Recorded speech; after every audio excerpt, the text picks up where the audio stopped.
আমাদের প্রিয় নবী হজরত মুহাম্মদ সাল্লাল্লাহু আলাইহি ওয়াসাল্লামের কলিজার টুকরা মেয়ে ফাতেমা রাদিয়াল্লাহু তাআলা আনহা, যিনি একের পর এক আল্লাহর কঠিন পরীক্ষায় পাশ করে জান্নাতের সর্দারনী উপাধি লাভ করেছেন। মা ফাতেমার অন্তর ছিল উদার। তিনি সবসময় নিজে না খেয়ে ক্ষুধার্তকে খাইয়েছেন।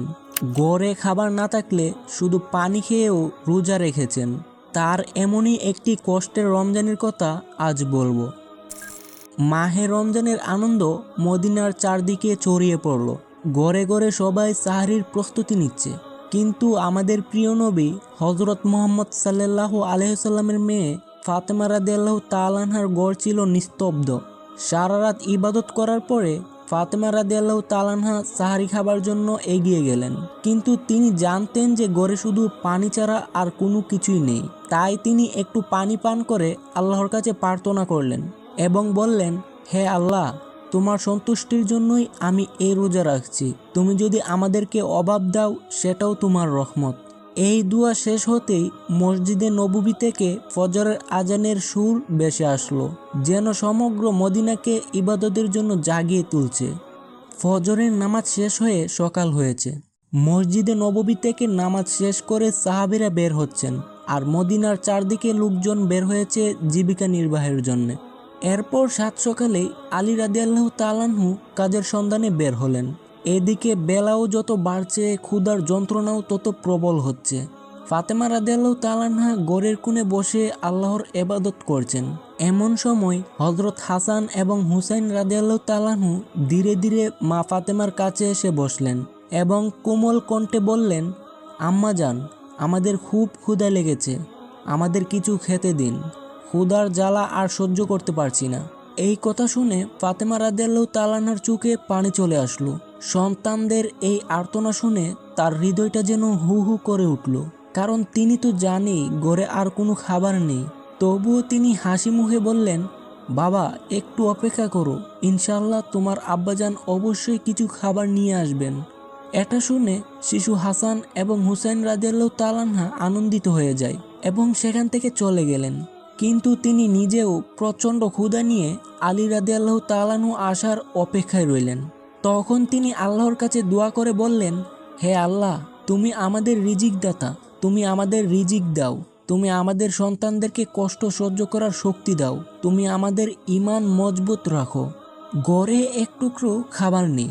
সন্তানরা ক্ষুধার জ্বালায় চটফট করছে, কিন্তু এই কঠিন পরীক্ষার মাঝেও তার হৃদয়ে যেন আল্লাহর প্রতি কোনো বিদ্রোহ নেই, কোনো ক্ষোভ নেই, হতাশা নেই। আছে শুধু ধৈর্য আর আল্লাহর প্রতি ভরসা। এদিকে প্রায় দুপুর হয়ে এলো, কিন্তু আলী রাদিয়াল্লাহু তাআলা আনহু তখনও কোনো কাজের সন্ধান পেলেন না। তখন বাড়ির কথা ভাবতেই আলী রাদিয়াল্লাহু তাআলা আনহুর চোখে পানি চলে আসলো। অবশেষে আলী রাদিয়াল্লাহু তাআলা আনহু এক সাহাবীর বাড়ি গেলেন এবং সালাম দিয়ে বললেন, ভাই, আমাদের বাড়িতে কোনো খাবার নেই, একটি কাজের সন্ধান দিতে পারবেন? তখন সাহাবী বলল, ইয়া আলী, আমার সন্ধানে কোনো কাজ নেই, তবে আল্লাহর কসম, আমার ঘরে যদি কিছু খাবার থাকতো অবশ্যই আমি সেখান থেকে আপনাকে কিছু দিতাম, কিন্তু আমার ঘরেও কয়েকদিন ধরে চুলায় আগুন জ্বলেনি, আমিও না খেয়ে আছি। এই কথা শুনে আলী রাদিয়াল্লাহু তাআলা আনহু স্তব্ধ হয়ে গেলেন। তখন তিনি সান্ত্বনা দিয়ে বললেন, নিশ্চয় আল্লাহ তাআলা কোনো না কোনো ব্যবস্থা করবেন। এরপর আলী রাদিয়াল্লাহু তাআলা আনহু আবারও কাজের সন্ধানে বেরিয়ে গেলেন। কিছু দূর যাবার পরে মনে মনে ভাবলেন, শহরের শেষ প্রান্তে একজন ধনী ব্যবসায়ী বাস করে, তার কাছে গেলে হয়তোবা কোনো কাজের ব্যবস্থা করে দিতে পারেন। এই চিন্তা করে সেই ধনী ব্যবসায়ীর বাড়ির দিকে যেতে লাগলেন।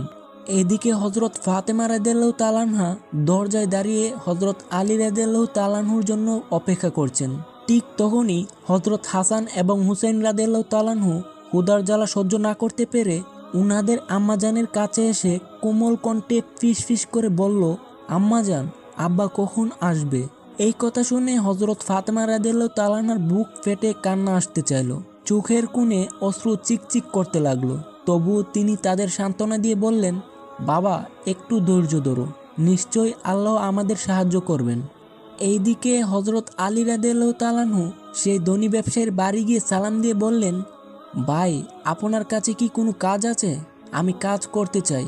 সেই ধনী ব্যবসায়ী কিছুক্ষণ চুপ থাকার পরে বললেন, হ্যাঁ, আমার খেজুর বাগানে কিছু কাজ আছে, তুমি চাইলে সেখানে কয়েক ঘন্টা কাজ করতে পারো। কিন্তু আমার একটা শর্ত আছে।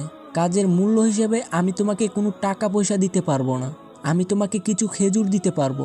তখন হজরত আলী রাদিয়াল্লাহু তাআলা আনহুর নিজের পরিবারের কথা চিন্তা করতেই হৃদয়টা কেঁপে উঠল, চোখে পানি চলে এলো। তিনি সঙ্গে সঙ্গে এই কাজ করার জন্য রাজি হয়ে গেলেন। এরপর হজরত আলী রাদিয়াল্লাহু তাআলা আনহু খেজুর বাগানে কাজ করতে লাগলো। খেজুর বাগানের মালিকের নির্দেশ অনুযায়ী সমস্ত কাজ একাই শেষ করলেন। এভাবে কয়েক ঘন্টা অক্লান্ত পরিশ্রম করার পরে হজরত আলী রাদিয়াল্লাহু তাআলা আনহু ধনী ব্যবসায়ীর কাছে এসে বললেন, আপনার নির্দেশ অনুযায়ী সমস্ত কাজ শেষ করেছি, এবার আমার মূল্য পরিশোধ করুন। তখন ওই ব্যবসায়ী কতকগুলো খেজুর হজরত আলী রাদিয়াল্লাহু তাআলা আনহুর হাতে দিলেন। খেজুর পেয়ে হজরত আলী রাদিয়াল্লাহু তাআলা আনহু খুবই খুশি হলেন এবং সাথে সাথে আল্লাহর কাছে প্রার্থনা করলেন, হে আল্লাহ, তুমি আমার রিজিক দাতা, তুমি যদি পরীক্ষা নিতে চাও আমরা ধৈর্য ধরব, কিন্তু আমাদের ঈমানকে মজবুত রেখো। দোয়া করার পর অতি দ্রুত তিনি বাড়ির দিকে রওনা দিলেন। এরপর হজরত আলী রাদিয়াল্লাহু তাআলা আনহু যখন বাড়ির কাছাকাছি চলে আসলো তখন প্রায় সন্ধ্যা হয়ে গেল। তাই মদিনার ঘরে ঘরে ইফতারের প্রস্তুতি চলছে। ঠিক তখনই হজরত আলী রাদিয়াল্লাহু তাআলা আনহু ক্লান্ত শরীরে বাড়িতে প্রবেশ করলেন, আর সাথে সাথেই দূর থেকে মসজিদে নববীর আজানের ধ্বনি ভেসে আসতে লাগলো। কয়েকটি খেজুর ও পানি ছাড়া তাদের ঘরে ইফতারের জন্য আর কিছুই নেই। তবুও সেই ঘর যেন আল্লাহর রহমতে ভরে উঠল। সবাই ইফতারের জন্য একসাথে বসলো। হজরত ফাতেমা রাদিয়াল্লাহু তাআলা আনহা, ওনার ছেলে হজরত হাসাইন এবং হুসাইন রাদিয়াল্লাহু তাআলা আনহু এবং হজরত আলী রাদিয়াল্লাহু তাআলা আনহুকে 2টি করে খেজুর দিলেন এবং নিজেও 2টি খেজুর নিলেন। ইফতার করবে ঠিক এমন সময় একজন ভিক্ষুক বাহিরে দাঁড়িয়ে আওয়াজ করতে লাগলো, মা, সারাদিন কিছু খাইনি, ক্ষুধার যন্ত্রণা আর সহ্য করতে পারছি না, দয়া করে আমাকে কিছু খাবার দিন। আমাদের মা ফাতেমার হৃদয় ছিল কোমল, অন্তর ছিল দয়ালু, তাই তিনি নিজের কথা না ভেবেই বললেন, আমার প্রাণের স্বামী, ইফতারের খাবারটুকুই ভিক্ষুককে দিয়ে দিন। তখন হজরত আলী রাদিয়াল্লাহু তাআলা আনহু বললেন, হ্যাঁ ফাতেমা, তুমি কি খেয়ে ইফতার করবে? তখন হজরত ফাতেমা রাদিয়াল্লাহু তাআলা আনহা বললেন, আমি শুধুমাত্র পানি পান করেই ইফতার করব। এই কথা শুনে হজরত আলী রাদিয়াল্লাহু তাআলা আনহু অবাক হলেন এবং সেই খাবারটুকু ভিক্ষুককে দিয়ে দিলেন এবং তিনি দোয়া করলেন, হে আমাদের রব, আমাদের এই ত্যাগ তুমি কবুল করে নিও। পরের দিন রোজা রাখার জন্য সাহারিতে হজরত ফাতেমা রাদিয়াল্লাহু তাআলা আনহা শুধু পানি পান করলেন। এরপরের দিন সকালবেলা হজরত আলী রাদিয়াল্লাহু তাআলা আনহু ইফতারের জন্য কিছু আটা সংগ্রহ করলেন এবং তা নিয়ে বাড়ি ফিরলেন। ইফতারের জন্য ফাতেমা রাদিয়াল্লাহু তাআলা আনহা সেই আটা দিয়ে কয়েকটি রুটি বানালেন। এভাবেই সারাদিন অতিবাহিত হয়ে যখন চারদিকে ইফতারের সময় হলো তখন হজরত ফাতেমা রাদিয়াল্লাহু তাআলা আনহার ঘর ছিল নীরব। তিনিও রোজা রেখেছেন, তবে সামান্য কয়েকটা রুটি আর পানি ছাড়া তার ঘরে ইফতারের আর আয়োজন কিছুই ছিল না। তবুও এই কষ্ট ও অভাবের মধ্যেই ধৈর্যের এক অপূর্ব সৌন্দর্য ফুটে উঠেছে মা ফাতেমার ঘরে। ইফতারের সময় হয়ে গেছে, তাই হজরত হাসান এবং হজরত হুসাইন রাদিয়াল্লাহু তাআলা আনহু তাদের আব্বাজান হজরত আলী রাদিয়াল্লাহু তাআলা আনহুর সাথে বাড়ি ফিরে আসতে লাগলেন। সবাই একসাথে বসে ইফতার করবে। ইফতারের সময় মাত্র 2টি করে রুটি নিয়ে যখন সবাই খেতে যাবে ঠিক এমন সময় আবার বাইরে থেকে এক করুণ কণ্ঠ ভেসে আসলো, ইয়া আল্লাহ, আমি 3 দিন ধরে অভুক্ত, শুনেছি তোমরা আল্লাহর পথে দানশীল, যদি কিছু খাবার থাকে আমাকে দাও, ক্ষুধার যন্ত্রণা আর সহ্য করতে পারছি না। দানশীল ও মমতাময়ী হজরত ফাতেমা রাদিয়াল্লাহু তাআলা আনহা এই কথা শুনে তিনি হজরত আলী রাদিয়াল্লাহু তাআলা আনহুকে বললেন, আমার প্রিয় স্বামী, এই ভিক্ষুককে রুটিগুলো দান করে আসুন। তিনি বললেন, হে ফাতেমা, তুমি খাবে না? ফাতেমা রাদিয়াল্লাহু তাআলা আনহা বললেন, আমার যদি ক্ষুধা লাগে তবে সেও তো ক্ষুধার কষ্টে কাতরাচ্ছে। আমরা তো দুনিয়ার সুখের জন্য সৃষ্টি হয়নি, আমাদের তো আল্লাহর সন্তুষ্টির জন্য কাজ করতে হবে। তখন আলী রাদিয়াল্লাহু তাআলা আনহু সেই ভিক্ষুককে রুটিগুলো দিয়ে আসলেন। এসে দেখলেন হজরত ফাতেমা রাদিয়াল্লাহু তাআলা আনহার হাতে শুধু পানি। তখন হজরত আলী রাদিয়াল্লাহু তাআলা আনহু মনে মনে বলতে লাগলেন, হে ফাতেমা, তুমি কি জানো তুমি কেমন পরীক্ষা দিচ্ছ? নিজে না খেয়ে অপরকে খাওয়ালে, নিশ্চয় আল্লাহ তোমার এই দান কবুল করবে। ঠিক ওই সময় আল্লাহ রাব্বুল আলামিন হজরত জিব্রাইল আলাইহিস সালামকে হুকুম করলেন, জিব্রাইল, তুমি যাও, আমার প্রিয় হাবিবের প্রিয় কন্যা হজরত ফাতেমা রাদিয়াল্লাহু তাআলা আনহা যেভাবে ত্যাগ ও ধৈর্যের সাথে পরীক্ষা দিচ্ছে তা অতুলনীয়। নিজে না খেয়ে অপরকে খাবার দিয়েছে, তার ঘরে এখন কোনো খাবার নেই, তুমি জান্নাত থেকে তাদের জন্য খাবার নিয়ে যাও। এই হুকুম পাওয়া মাত্রই হযরত জিবরাইল আলাইহিসসালাম জান্নাত থেকে সুগন্ধি রুটি, খেজুর ও মধু নিয়ে হযরত আলী রাদিয়াল্লাহু তাআলা আনহুর বাড়ির দরজার সামনে মানুষ রূপে হাজির হলেন। তখন হযরত ফাতেমা রাদিয়াল্লাহু তাআলা আনহা শুধুমাত্র পানি দিয়ে ইফতার করে আল্লাহর ইবাদতে মগ্ন হয়ে পড়েছিলেন। তখনই আবার ঘরের বাইরে থেকে এক সুমধুর কণ্ঠ ভেসে আসলো। সেই কণ্ঠ শুনে হযরত আলী রাদিয়াল্লাহু তাআলা আনহু চমকে উঠলেন। বাইরে এসে দেখলেন একজন সুন্দর পুরুষ হাতে একটি খাবারের পূর্ণ পাত্র নিয়ে দাঁড়িয়ে আছে। তিনি জিজ্ঞাসা করলেন, আপনি কে? সেই সুপুরুষটি উত্তর দিল, আমি আল্লাহর পক্ষ থেকে প্রেরিত একজন দাস। তোমরা যেভাবে তোমাদের ক্ষুধা সহ্য করে অন্যের মুখে খাবার তুলে দিয়েছ, তাতে আল্লাহ অনেক খুশি হয়েছেন। সেজন্য আল্লাহ রাব্বুল আলামিন জান্নাত থেকে তোমাদের জন্য রিজিক পাঠিয়েছেন। এই কথা শোনা মাত্রই হযরত আলী রাদিয়াল্লাহু তাআলা আনহুর অন্তর কেঁপে উঠল, চোখে পানি এসে গেল। এরপর হযরত জিবরাইল আলাইহিসসালাম খাবারগুলো দিয়ে সেখান থেকে বিদায় নিলেন। হযরত আলী রাদিয়াল্লাহু তাআলা আনহু তখন খাবারগুলি নিয়ে ঘরে প্রবেশ করলেন এবং বললেন, হে ফাতেমা, দেখো দেখো আমাদের রব কত মহান, তিনি আমাদের জন্য জান্নাত থেকে রিজিক পাঠিয়েছেন। এই কথা শুনে হযরত ফাতেমা রাদিয়াল্লাহু তাআলা আনহা ধীরে ধীরে সেখানে এলেন এবং হতবাক হয়ে খাবারের পাত্রের দিকে তাকিয়ে রইলেন এবং ভাবলেন, এগুলো কোনো সাধারণ খাবার নয়, এই সুগন্ধযুক্ত খাবারগুলো জান্নাতি খাবার। মহান আল্লাহ তাআলা আমাদের জন্য জান্নাত থেকে খাবার প্রেরণ করেছেন। তখন হযরত ফাতেমা রাদিয়াল্লাহু তাআলা আনহা আল্লাহর কাছে দোয়া করে বললেন, হে আল্লাহ, তুমি কত মহান, তোমার করুণার জন্যই আমরা বেঁচে আছি। তখন শিশু হযরত হাসাইন এবং হুসাইন রাদিয়াল্লাহু তাআলা আনহু সেখানে এসে বললেন, আম্মাজান, এই খাবারগুলো কাদের এবং কে পাঠিয়েছে? তখন হযরত ফাতেমা রাদিয়াল্লাহু তাআলা আনহা বললেন, বাবা, এই খাবারগুলো আমাদের মহান আল্লাহ রাব্বুল আলামিন আমাদের জন্য জান্নাত থেকে পাঠিয়েছেন। তখন হযরত হাসাইন এবং হুসাইন রাদিয়াল্লাহু তাআলা আনহু বললেন, আম্মাজান, এটা কি সত্যি? তিনি বললেন, বাবা, এটা সত্যি, এই খাবার হচ্ছে আল্লাহর রহমত। এই কথাগুলো বলতে বলতে হযরত ফাতেমা রাদিয়াল্লাহু তাআলা আনহুর চোখে জল এসে গেল। তখন তারা সবাই মিলে আল্লাহর শুকরিয়া আদায় করলেন এবং বিসমিল্লাহ বলে খাবার খেতে লাগলেন। খাবার খেতে খেতে তাদের চোখ থেকে অশ্রু ঝরে পড়তে লাগলো, কারণ এই খাবার ছিল আল্লাহ তাআলার ভালোবাসার প্রমাণ। এরপর পরের দিন সকাল হতেই সমগ্র মদিনার অলিতে গলিতে এই খবর প্রকাশ হয়ে গেল যে হযরত ফাতেমা রাদিয়াল্লাহু তাআলা আনহার ঘরে আল্লাহর পক্ষ থেকে জান্নাত থেকে খাবার এসেছে। এমনকি স্বয়ং রাসূল সাল্লাল্লাহু আলাইহি ওয়াসাল্লামও এই খবরটি জানতে পারলেন। এই খবরটি পেয়ে অনেকেই অবাক হলেন, অনেকে আনন্দিত হলেন, আবার অনেকেরই ঈমান আরো মজবুত হলো। কিন্তু অন্যদিকে অনেক মুনাফিক যারা সন্দেহপ্রবণ ছিল, তাদের এই কথাটি কোনো মতেই বিশ্বাস হচ্ছিল না।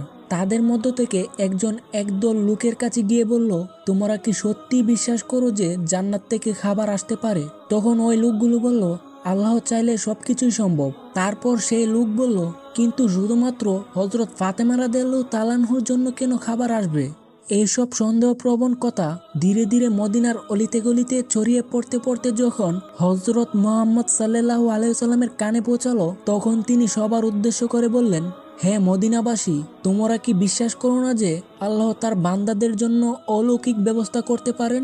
যদি আল্লাহ মেরাজের রাতে আমাকে জান্নাতে নিয়ে যেতে পারেন, তবে তিনি আমার কন্যা ফাতেমার জন্য জান্নাতের খাবারও পাঠাতে পারেন। আমার কন্যা ফাতেমা জান্নাতের নারীদের সর্দারনী। আল্লাহ তাকে এই মর্যাদা দিয়েছেন এবং এই অতুলনীয় ঘটনাটি সেই মর্যাদারই একটি নিদর্শন। এরপর হযরত মুহাম্মদ সাল্লাল্লাহু আলাইহি সাল্লাম বললেন, যে ব্যক্তি তাকওয়ার পথে চলে, আল্লাহ তাকে এমনভাবে রিজিক দান করেন যা সে কল্পনাও করতে পারেন না। তখন সবাই নীরব হয়ে গেল। এই কথাগুলো শুনে সাহাবীরা আরো দৃঢ় ঈমান লাভ করলেন। যখন এই ঘটনা সমগ্র মদিনায় আলোড়ন সৃষ্টি করলো, তখন মুনাফিক কাফেররা ক্রোধে ফেটে উঠলেন। তাই তাদের অনুসারীদের ডেকে বললেন, তোমরা কি দেখেছো মুহাম্মদের কন্যা এমন মর্যাদা পেয়েছে যা পৃথিবীর অন্য কেউ পায়নি। যদি এই ঘটনা আরো প্রচার হতে থাকে, তাহলে মানুষের ঈমান আরো শক্তিশালী হয়ে যাবে এবং আমাদের ষড়যন্ত্র ব্যর্থ হয়ে যাবে। তখন তাদের এক অনুসারী বলল, আমরা কি করতে পারি? তখন ওই কাফির মুনাফিকরা বলল, মানুষের মনের ভিতরে সন্দেহ ঢুকিয়ে দাও। তোমরা বলবে এটা শুধু একটি গল্প, যা হয়তো ফাতেমা স্বপ্নে দেখেছেন। আরও বলবে, মুহাম্মদ শুধু তার কন্যার মর্যাদা বাড়ানোর জন্যই এমন কথা বলেছেন। আমরা তো কখনোই জান্নাতের খাবার দেখিনি, এটি গল্প ছাড়া আর কিছুই নয়। নাউজুবিল্লাহ।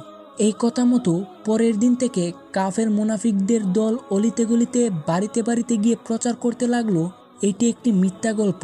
এভাবে প্রচার করতে করতে একদল সাহাবীদের কাছে গিয়ে বলল, শুনুন ভাইয়েরা, আপনাদেরকে বোকা বানানো হচ্ছে, এটা সত্যি ঘটনা নয়, এটি মিথ্যা ঘটনা। তখন ওই সাহাবীরা বলল, যিনি আমাদের জন্য কুরআন অবতীর্ণ করেছেন তিনি জান্নাত থেকে খাবারও পাঠাতে পারেন, আর হজরত মুহাম্মদ সাল্লাল্লাহু আলাইহি ওয়াসাল্লাম হচ্ছে আল্লাহর প্রিয় রাসূল, তিনি কখনোই মিথ্যা কথা বলতে পারেন না।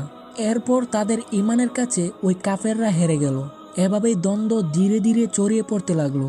এই ঘটনার পর এক রাতে হজরত ফাতেমা রাদিয়াল্লাহু তাআলা আনহা দীর্ঘ সময় ধরে চোখের পানি জড়িয়ে মনে মনে ভাবছেন, কেন আল্লাহ আমাকে এই অলৌকিক নিয়ামত দিলেন?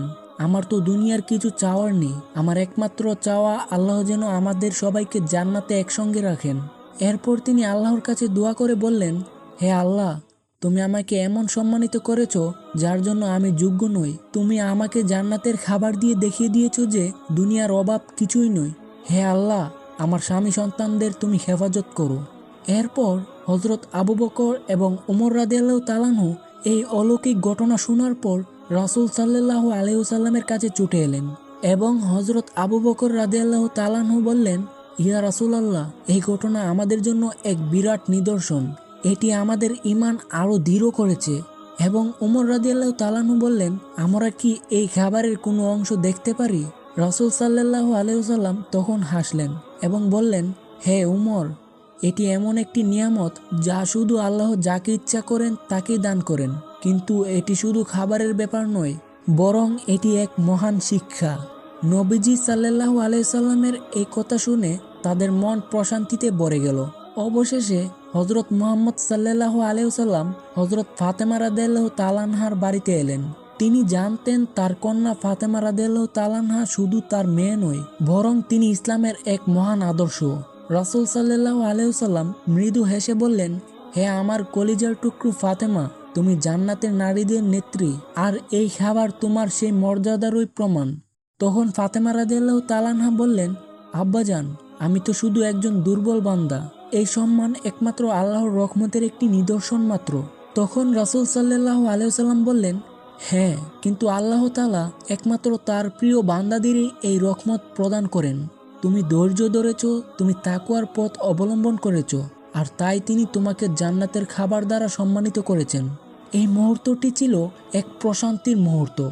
হজরত মুহাম্মদ সাল্লাল্লাহু আলাইহি ওয়াসাল্লাম আলী রাদিয়াল্লাহু তাআলা আনহা, হজরত ফাতেমা রাদিয়াল্লাহু তাআলা আনহু এবং হাসান এবং হুসাইন রাদিয়াল্লাহু তাআলা আনহুর দিকে তাকিয়ে বললেন, আমি কসম করে বলতে পারি, তোমার অন্তরে যে ঈমান আছে তা আমাদের সকলের জন্য একটি আদর্শ।